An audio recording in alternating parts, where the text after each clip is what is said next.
भागलपुर में जो कुछ भी हुआ उसके बाद पूरा बिहार दहल गया, पूरा बिहार हिल गया और हर तरफ इस बात की चर्चा जो है वो शुरू हो जाती है, जहां पे एक नगर परिषद चेयरमैन और एक ऑफिसर को जो है वो दिन दहाड़े उनके ऑफिस में घुस के जो है वो ठोक दिया जाता है, उनको खत्म करने की कोशिश की जाती है। और इस दरमियान होता क्या है कि पुलिस तुरंत जो है वो मुस्तैद हो जाती है। हर तरफ सम्राट चौधरी का फजीयत जो है वो होना शुरू हो जाता है कि कैसे मुख्यमंत्री हैं सम्राट चौधरी। और फिर रात को 2:30 बजे पता चलता है कि ना साहब ये ऐसे मुख्यमंत्री हैं सम्राट चौधरी, क्योंकि उसके बाद अपराधी रामधनी यादव को 2:30 बजे रात को पुलिस ढूंढ के ठोक देती है। और उसके बाद ये क्लियर हो जाता है कि अब सम्राट चौधरी का राज जो है वो बिहार में शुरू हो चुका है। ये राज जो है वो भाजपा का राज है और यहां पे अपराधी अपराध करके भाग नहीं पाएंगे बल्कि सीधा परलोक जाएंगे। पूरी कहानी क्या है चलिए आपको विस्तार पूर्वक बताते हैं, समझाते हैं। आखिरकार ऐसा क्या हुआ भागलपुर में जिसने पूरे बिहार को दहला दिया। इन तमाम मुद्दों के ऊपर विस्तार पूर्वक चर्चा करते हैं, लेकिन उससे पहले मेरा परिचय जान लीजिए। मेरा नाम है रजत और आप जनता जंक्शन देख रहे हैं। आपको बता दूं कि शाम के 4 बज रहे थे और भागलपुर के जो नगर परिषद है सुल्तानगंज, वहां पे कुछ ऐसा हुआ, नगर परिषद के ऑफिस में कुछ ऐसा हुआ जिसकी चर्चा बिहार ही नहीं बल्कि पूरे देश में अभी भी हो रही है। क्या हुआ?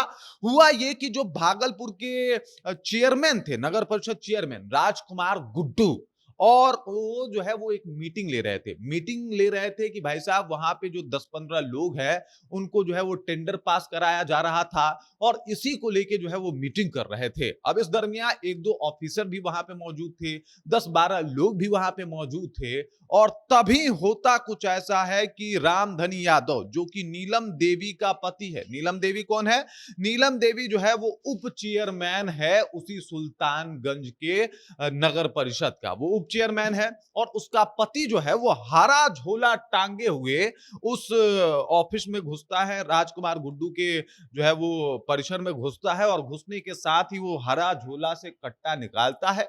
2 लोग और भी उसके साथ आते हैं और वहीं पे फायरिंग कर देता है। फायरिंग करने के बाद जो है वो मतलब जो राजकुमार गुड्डू हैं उनके सर में जो है एक गोली लग जाती है। फिर मामला जो है वो आगे बढ़ता है, मामला और आगे बढ़ता है और वहां पे खड़े एक ऑफिसर का ध्यान जो है इन सब चीजों पे था। वो कोशिश करता है कि रोका जाए। रामधनी यादव को वो जानता भी था क्योंकि रामधनी यादव की पत्नी नीलम देवी जो है वो उप चेयरमैन थी और रामधनी यादव अक्सर इन कामों की वजह से जो है वो वहां पे आया करता था। लेकिन रामधनी यादव जान पहचान होने के बाद भी और कृष्णभूषण कुमार जो कि लगातार रोकने की कोशिश कर रहे थे, उनके हाथ से जो है वो तमंचा छीनने की कोशिश कर रहे थे जो 3 अपराधी घुसे थे।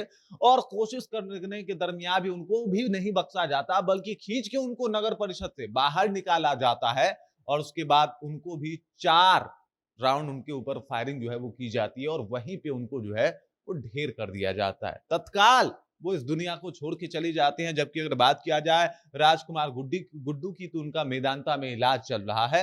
अब उनका जो है वो विशेष तरीके से इलाज किया जा रहा है, कोशिश किया जा रहा है कि उनको बचाया जा सके। लेकिन इन सब चीजों के बाद पूरा भागलपुर या फिर यूं कहें कि पूरा बिहार गर्मा जाता है। तेजस्वी यादव का ट्वीट आना शुरू हो जाता है, विपक्ष सत्ता पक्ष पे हावी हो जाता है और सब लोग एक साथ कहना शुरू कर देते हैं कि साहब जंगल राज रिटर्न आ रहा है क्या। लेकिन उसके बाद रात को 2:30 बजे एक ऐसी खबर आती है जिसे सुनने के बाद कुछ लोग खुश हो जाते हैं, कुछ लोग सकते में आ जाते हैं और कुछ लोग इस विचार में आ जाते हैं कि भाई साहब ये क्या हो गया। दरअसल आपको बता दूं रात के 2:30 बजे पुलिस का जो है वो विशेष टीम गठन किया जाता है और ये जो रामधनी यादव है इसके गिरफ्तारी को लेकर अलग अलग जगहों पे छापेमारी की जाती है। और फिर खबर आता है कि रामधनी यादव का एनकाउंटर हो गया है। पुलिस के टीम से भिड़ंत होती है और रामधनी यादव का निपटारा कर दिया जाता है। वहीं पे उसको सुला दिया जाता है, ढेर कर दिया जाता है और ये खबर एकदम से जंगल में लगे आग की तरह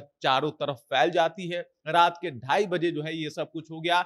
मतलब 12 घंटा नहीं साहब, मतलब लगभग 8 से 9 घंटे तक के अंदर अपराधी को सुला दिया जाता है और एक मैसेज भेजा जाता है कि सम्राट चौधरी का राज है, अगर कोई गलत करेगा तो उसके साथ ऐसा भी होगा। लेकिन इन सबसे ऊपर लॉ एंड ऑर्डर होता है, इन सबसे ऊपर जो है वो कोर्ट का ऑर्डर होता है, और इस चीज को भी जो है वो ध्यान में रखा जाता है। अब देखिए, पुलिस की बात की जाए तो पुलिस कहती है कि भाई साहब रामधनी यादव से पूछताछ किया गया, पूछताछ के बाद जो है इनके जो कुछ साथी थे वो आते हैं और फायरिंग करना शुरू करते हैं, और बदले में हम लोग भी इधर से फायरिंग करते हैं, हमारे 2-3 जवान भी घायल हो गए हैं, और इसी दरमियान जो है वो मतलब घायल हो जाता है कौन, रामधनी यादव। और जब उसको मायागंज हॉस्पिटल में ले जाया जाता है तो वहां पे डॉक्टर उसे कह देते हैं कि अब ये बच्चे नहीं, सॉरी आप लोग लेट हो गए। रामधनी यादव जो है अब इस दुनिया में नहीं रहे। अभी तक उनके परिजन भी उनका हाल लेने के लिए और उनके पार्थिव शरीर को जो है उसके ऊपर पार्थिव शरीर को लेने के लिए वो अस्पताल नहीं पहुंचे हैं। लेकिन एक मैसेज जो है वो सब लोगों के पास पहुंच गया है। मैसेज पहुंच गया है कि सम्राट चौधरी मुख्यमंत्री है, मैसेज पहुंच गया है कि भाजपा की सरकार है, मैसेज पहुंच गया है कि योगी मॉडल लागू है, बुलडोजर भी चलेगा, अपराधी निपटाए भी जाएंगे और किसी को बख्शा नहीं जाएगा। लेकिन कोर्ट का फैसला सबसे बड़ा फैसला होता है। न्यायपालिका एक अलग विभाग होता है, और न्यायपालिका चाहे कोई भी हाथ में ले, ये ठीक बात नहीं है, और इसको जो है वो विचार करने की बात है कि क्या हुआ था, ये भी जांच का विषय है। बाकी ये तस्वीर में देख सकते हैं आप कि ये है राजकुमार गुड्डू। यहाँ पे जो आपको व्यक्ति दिखाई दे रहा है ये एक पुलिसकर्मी है जो कि घायल है। यहाँ पे जो आपको शख्स दिखाई दे रहे हैं इनका नाम है रामधनी यादव। ये रामधनी यादव है, आप देख सकते हैं, और रामधनी यादव जो है अब इस दुनिया में नहीं है। बाकी इस खबर, इस जानकारी को लेके आप क्या सोचते हैं, आपके जहन में क्या कुछ चल रहा है, कमेंट कीजिए, अपना विचार हम तक पहुंचा दीजिए। बाकी आप देख रहे हैं जनता जंक्शन और मेरा नाम रजत है।